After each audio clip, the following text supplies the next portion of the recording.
E como disse, de acordo com o Banco Mundial, a economia nacional deverá crescer em 2023 4,8%. Olhando para os dados de 2022, esta semana, numa entrevista dada ao Expresso das Ilhas, o governador do Banco Central manifestou otimismo em relação aos dados que o Banco de Cabo Verde dispõe. Muito boa noite, Amílcar Monteiro. Obrigado por nos teres disponibilizado o teu tempo e também por nos ajudares a interpretar os dados económicos que dispomos. Em 2023 vamos ter muita inflação. Vamos falar muito de inflação a nível mundial. O que isso poderá representar para as famílias e para as empresas?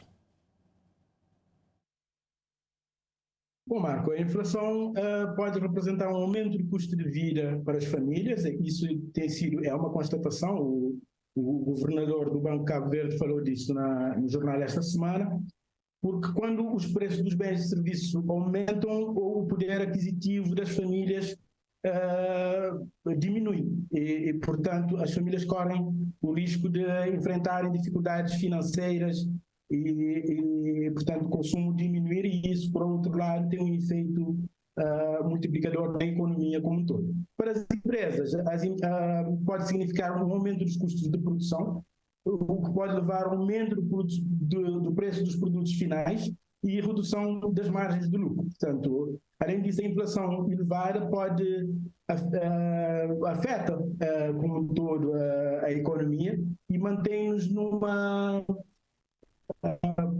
espiral negativa em relação ao crescimento económico. A perspectiva para 2022 é positiva, mas para 2023 creio que, os indicadores, os observadores internacionais, as fontes que eu tenho consultado, têm apontado, portanto, por um esfriamento da economia global, e Cabo Verde, dada a sua elevada dependência da economia europeia, deverá seguir também essa tendência. Uma coisa que eu queria destacar, Marco, é que nós em Cabo Verde falamos muito dos benefícios da paridade, mas não falamos tanto dos custos da paridade. E verifica-se que, portanto, durante muito tempo nós não tivemos esse problema de inflação, então era difícil avaliar o que representa portanto, o acordo da paridade em termos de custo. Portanto, é muito bom as vantagens, mas nós desconhecemos os mecanismos que funcionam. Portanto, quais são os custos associados a este mecanismo, que a partir é benéfico para Cabo Verde, mas eu tenho notado alguma baixa atividade das empresas cabo-verdianas devido ao facto da nossa moeda estar pendurada ao euro. Na compra de matéria-prima, na exportação de produtos manufaturados, portanto, há um impacto que precisa ser melhor compreendido. Uhum. E quais os principais riscos que são colocadas às empresas cabo-verdianas já neste ano de 2023? Bom, eu creio que isso já é consensual. Fala-se muito na questão da incerteza económica. Enquanto os tambores da guerra na Ucrânia estiverem a decorrer, portanto, enquanto a guerra estiver a decorrer, o ambiente é de incerteza. Nós não sabemos se a guerra vai prolongar-se por muito tempo. Portanto, na minha área, na área de planeamento, nós temos que usar alguns mecanismos para avaliar, portanto, as tendências.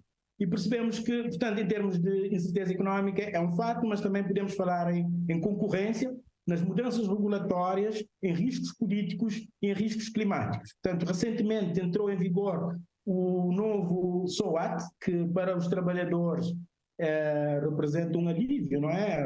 A taxa do SOAT, seguro obrigatório de acidentes de trabalho, era muito baixa e com a atualização está-se de facto a devolver, portanto a criar condições para melhorar o trabalho digno em Cabo Verde. Mas para as empresas representa um acréscimo brutal. O Presidente da Câmara de Turismo já mencionou essa questão, portanto houve uma subida brusca.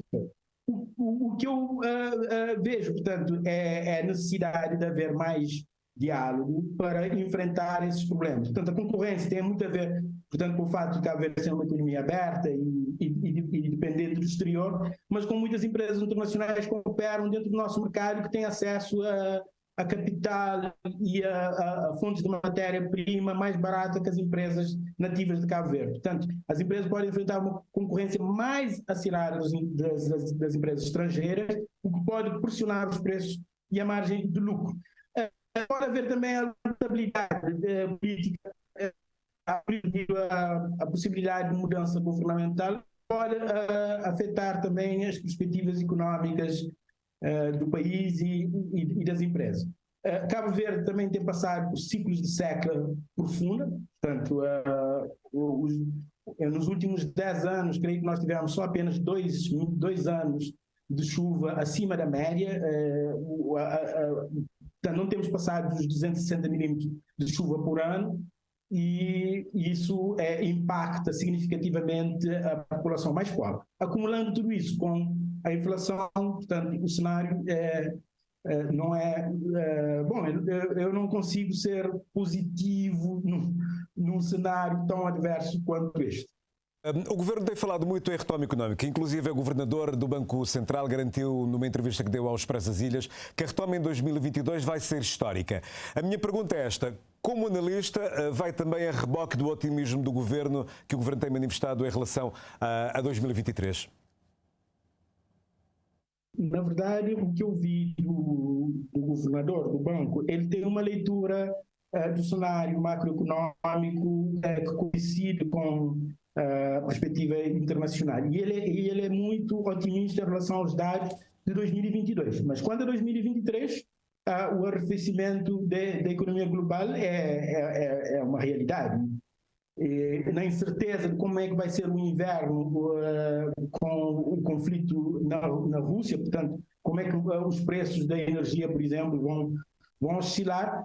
Marco, por mais que eu queira ser positivo e queira passar uma mensagem positiva para a audiência, mas infelizmente Cabo Verde tem sido gerido em função de crises e é preciso ter uma perspectiva além das crises. Portanto, se eu me lembro bem, há uns anos atrás discutiu-se muito sobre a questão do ambiente de negócio, da melhoria do ambiente de negócio.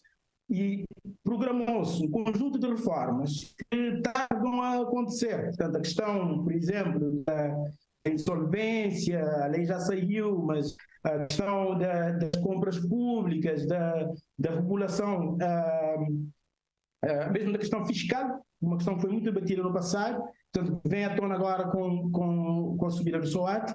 Portanto, essas reformas não têm acontecido, não tem havido consenso. E parece que no estádio de coisas que temos agora, era necessário haver mais diálogo para que, se o governo tem informações que são muito positivas em relação ao crescimento económico, que elas sejam partilhadas e debatidas em fórum próprio, como é o Conselho Superior das Câmaras de Comércio, ou mesmo que as câmaras de comércio individualmente não têm debatido essas questões. Então, se as reformas não têm sido implementadas, as ações, digamos, pontuais em resposta às crises podem não...